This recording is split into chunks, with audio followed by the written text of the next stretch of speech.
안녕하세요. 오늘은 북한의 자발적 국가 리뷰라는 그 보고서가 있는데 그것에 대해서 제가 좀 통계적인 의미에서 평가를 하는 그런 시간을 갖도록 하겠습니다.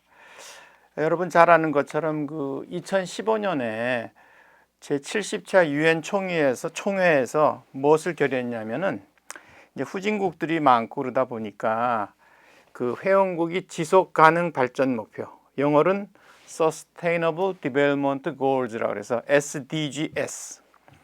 S는 이제 복수를 의미하는 거죠. 그래서 그 지속 가능 발전 목표를 이제 제시하고 그것을 이행하는 것을 좀 한번 좀 해줬으면 좋겠다 하는 그런 것을 이제 제도를 만들었습니다. 그래서 이것이 그 후에 이제 계속 진행이 조금씩 되어 왔는데 특히 올해 그 7월 13일 날 유엔 경제이사회 안에 HLPF라고 있어요. 이건 고위급 정치 포럼, High Level Political Forum이라는 것인데 거기서 그 지속 가능 발전 목표를 이제 어떻게 이행하고 있는지 그것을 국가별로 좀 보고서를 해달라 하는 그런 게 있어요. 그래서 영어로 VNR, Voluntary National Review, 그러니까 자발적으로 국가 리뷰를 이제 보고하는 그런 것을 원했는데 그 놀랍게도 북한이 올 7월에 그것을 제출했습니다. 또 북한뿐만 아니라 같은 그 유사한 체제를 갖고 있는 이제 쿠바도 제출을 했고 한국 같은 경우에 뭐 이미 벌써 2015년에 그 말이 나온 다음에 2016년 또 올해 4월인가 아마 제가 기억하기로 그때 이제 우리 이행 보고서를 냈습니다. 그래서 그 VNR에 이제 여러 가지 특징이 있는데 그 중에 이제 어떻게 왜 북한이 여태까지 그 은둔의 왕국처럼 통계 자료 같은 것을 제시를 하고 있다가 했는지는 잘 모르겠어요, 저도. 그렇지만은 그 이유가 아마도 지금 북한이 여러 가지 외부 상황이 어렵지 않습니까? 국제사회 경제 제재를 받고 있고 또 코로나19 사태로 상당히 어렵고 뭐 자연재해 우리가 흔히 말하는 이제 경제 삼중고를 겪고 있는데 이러한 것을 어떻게 하든 이제 좀 대피하고 좀 극복할 수 있는 계기가 아마도 국제 협력이 아닌가. 그런데 국제 협력의 조건 중에 하나가 이제 핵 포기가 있다 보니까 이것을 피할 수 있는 것이 인도주의적인 차원에서 개발적으로 초점을 맞춰서 유엔으로부터 좀 지원을 받아보려고 하지 않았는가 하는 것이 제 개인적인 생각입니다. 그래서 VNR 리포트를 보면은 뭐 상당히 방대한 리포트입니다. 제가 갖고 왔는데 이제 여러분들이 그 인터넷에도 쉽게 다운받을 수 있게 되어 있습니다. 또 이게 다행스럽게도 그 한국 번역본도 있어요. 그래서 여러분들 한번 시간이 되시면은 뽑아서 한번 보시면은 좋을 것 같은 생각이 들고 근데 그 방대한 내용을 제가 다 설명을 드릴 수는 없고 제가 몇 가지 포인트만 말씀을 드리도록 하겠습니다. 그 VNR의 이제 내용 중에서 무엇이 있냐면 원래 이제 유엔이 그 17개의 목표를 정한 게 있어요. 뭐 목표라는 것이 이제 대개 보면은 어떤 것이 있냐면은 하나 예를 들면은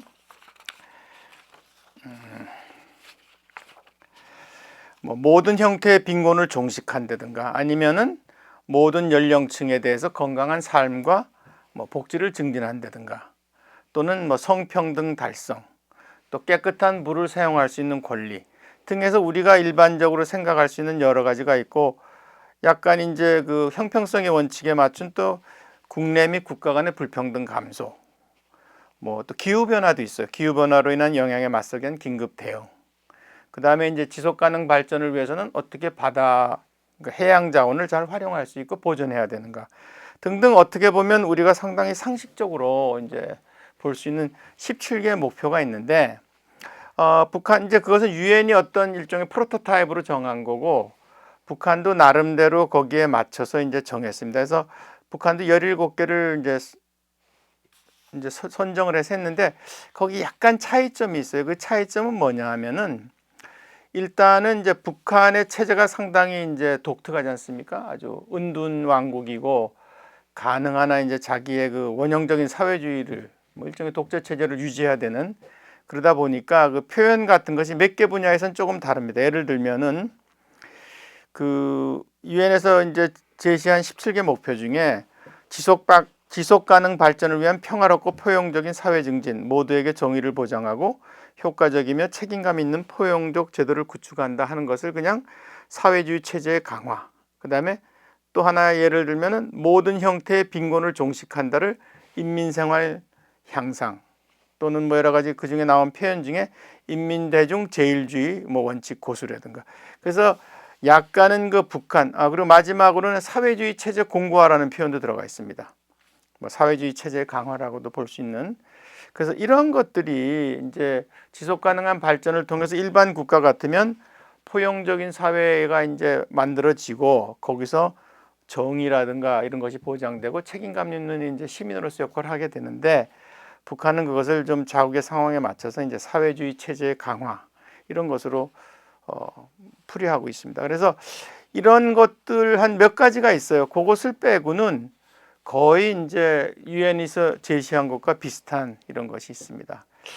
그래서 이 이제 사회주의 체제 고수와 관련해서 조금 더 말씀을 드리면은, 그러니까 이제 다른 국가들, 일반적인 국가들의 이행 목표의 차이는 좀 약간 큰 차이는 없습니다. 북한과. 그렇지만 정치적인 측면에서는 이제 많은 차이가 있고, 아까 말씀드린 것처럼 인민대중주의.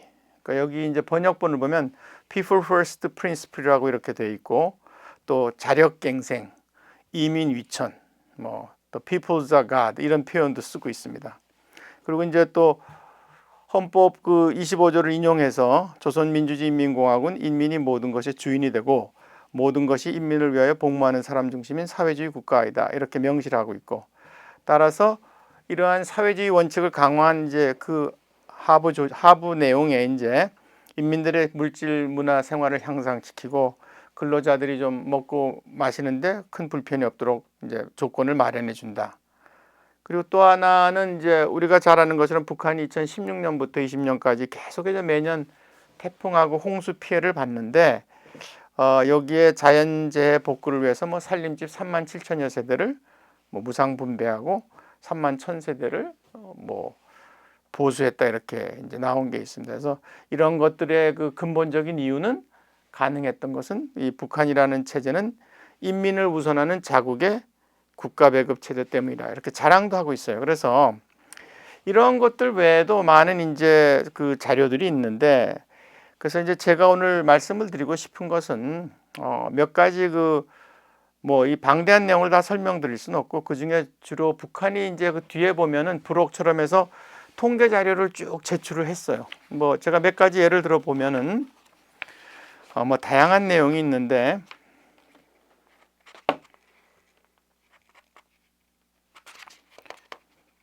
잠깐만요. 좀 시키지. 꺼졌네.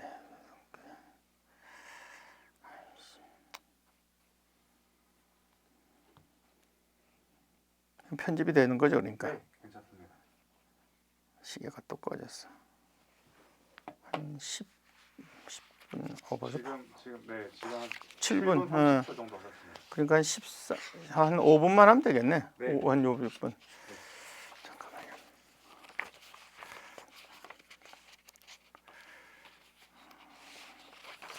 그럼 시작하죠. 네. 거기 이제 자료를 보면은 여러 가지 통계 지표가 있는데, 흥미있는 것은 뭐 인구 10만 명당 재해로 인한 사망 및 실종자 수, 그래서 사망자가 이제 자연재해로 통한 것이 총계가 이제 인구의 뭐 한 0.34%가 된다. 그러니까 자료는 2015년, 2018년, 2020년 이제 세 개를 나누고 있어요. 또 생산적이고 지속 가능한 농업에서 농업 면적 비율, 뭐 인구 10만 명당 산모 사망률, 뭐 신생아 사망률, 또 흥미있는 것은 이제 정부 지출에서 R&D 비율. 그 R&D 비율이 2020년에는 9.9%로 되어 있는데, 이것은 좀 제가 봤을 때 좀 믿기 어렵지 않은가 하는 이런 생각이 들고, 또 하나 흥미있는 것은 전체 GDP 및 성장률에서 관광업의 비율이 거의 2015년 같은 경우에는 2018년 같은 경우에 0.23%였다가 2020년엔 0.0063%. 그러니까 아마 코로나 여파로 이 관광 이제 산업이 많이 위축됐다 이런 것을 보여주는 것 같아요. 또 GDP 대비 제조업 부가가치 비율도 뭐 거의 한 38% 정도 되는데, 이것도 좀 믿기가 어려운 그다음에 뭐 연구개발비, 지출 비율, 인구 100만 명당 연구자 수 등에서 상당히 흥미있는 자료가 많은데 이것을 과연 우리가 얼마나 이제 신뢰할 수 있는가? 저는 뭐 어느 부분은 신뢰할 수 있다고 봐요. 예를 들어서 전체 토지 면적 중 습지대 비율이 2015년에는 이제 67.3%였는데 2020년에는 73.6%로 이제 증가를 했습니다. 그래서 그것은 세종연구소에서 사실 이제 거의 최근엔 못 갔지만 한 2, 3년 전까지만 해도 매년 이제 우리가 북중국경 답사를 하고 이제 동일한 지역을 이제 계속 매년 사진을 찍는 뭐 산 같은 거, 그다음에 주택 변화.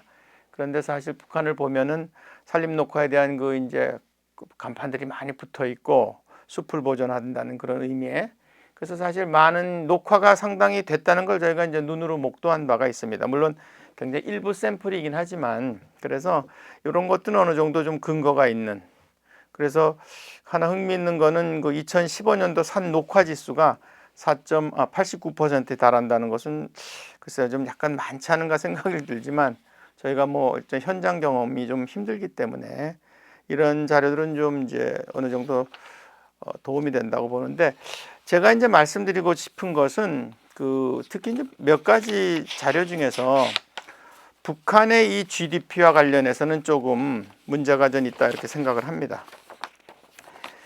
이 북한이 이제 여기 보고서에서 제시한 표를 보면은 연간 1인당 실질 GDP 성장률 자체가 2015년에 4%, 2018년에 4.0%, 2019년에 4.3%로 상당히 높게 나타나고 있는데 이것은 저희가 그러니까 한국은행에서 추정한 자료와는 너무 차이가 나죠.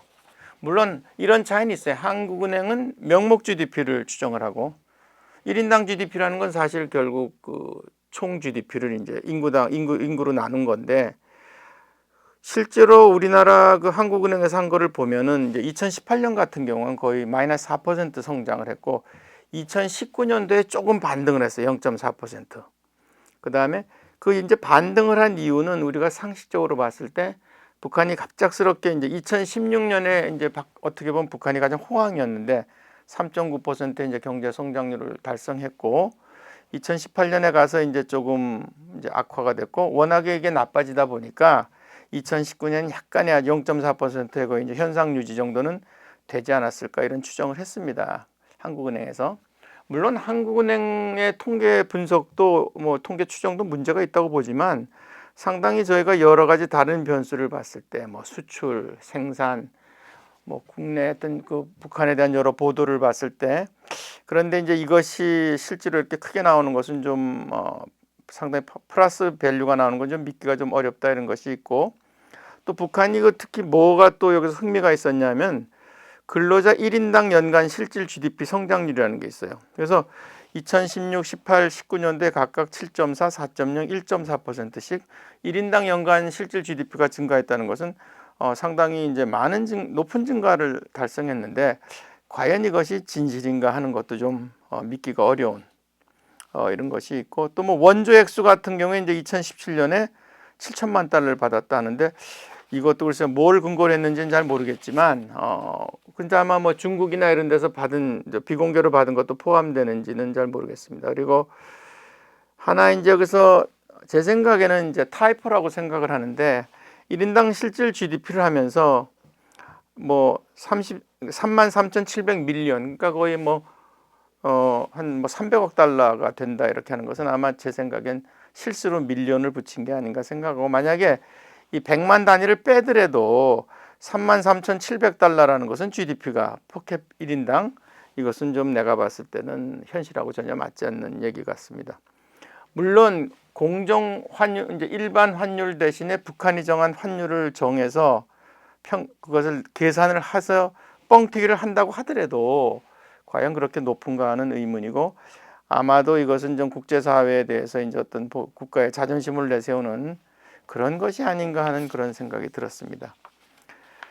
그 외에도 이제 뭐 여러 가지 흥미있는 자료들이 있는데 하나 또 이제 재미있는 것은 국가계획에서 백신을 지원받는 대상의 비율이 2020년에 94.5%인데 사실 한국의 지금 사례를 봤을 때 과연 이것이 가능한 숫자인가는 좀 상당히 의문시되고 있죠. 그리고 또 15세 이상 흡연 인구가 2017년에 46.1%라는 것도 북한 사람이 담배를 많이 피우는데 아마 이것도 조금 이건 아마 현실하고 맞는지 전 잘 모르겠습니다. 그래서 이러한 것들이 이제 쭉 보고서에 나타나 있고 결국 이제 북한이 나름대로 그 경전안을 타개하고 그렇게 해서 이제 국제사회에 좀 약간 모습을 비치면서 경제 지원을 받고자 하는데 결과적으로 봤을 때는 상당히 그 여태까지 북한의 행태로 봤을 때 아주 획기적인 사건이라고 저는 생각합니다. 어떻든 국제사회에 자기의 나라를 노출을 시켰고 그래서 이것을 보면서 이제 장기적으로 봤을 때 남북한 이제 뭐 만약 경협이 재개가 된다면 큰 도움이 되겠고 단기적으로는 아까 그 코로나 관련 이제 통계가 있는데 이런 약품 지원과 방역 추진도 뭐 고려 대상이 되지 않겠는가 이렇게 생각을 합니다. 그리고 향후 앞으로 북한이 이제 그 자국의 통계를 이렇게 그냥 숫자만 나열하는 것이 아니라 적어도 어떤 식으로 만들었고 하는 그런 샘플을 좀 정확하게 제시를 한다면은 뭐 한국뿐만 아니라 국제사회의 이제 북한에 대한 이해도 높아지고 좀 훨씬 더 좋은 그런 토대가 마련될 거라고 봅니다. 사실 북한이 이제 IMF 같은 국제기구에 가입을 못한 이유가 자국의 통계를 공개하지 않아서 그런데 이것을 진행이 되면은 많은 도움이 받지 않겠는가. 그래서 장기적으로 봤을 때 이제 이런 어떤 북한의 이런 많은 마이크로 데이터들이 이제 세부 자료들이 계속 공개가 되면은 뭐 또 지방 정부 차원에서도 충분히 공동 협력이 할 수 있고 뭐 공해 시설 개선이라든가 하는 많은 이제 분야에서 협력이 일어날 거로 생각합니다. 그러면 아주 장기적으로 봤을 때 뭐 통일이라든가 이런 면에서 대비할 때도 상당한 도움이 되라고 생각합니다. 이상입니다. 감사합니다.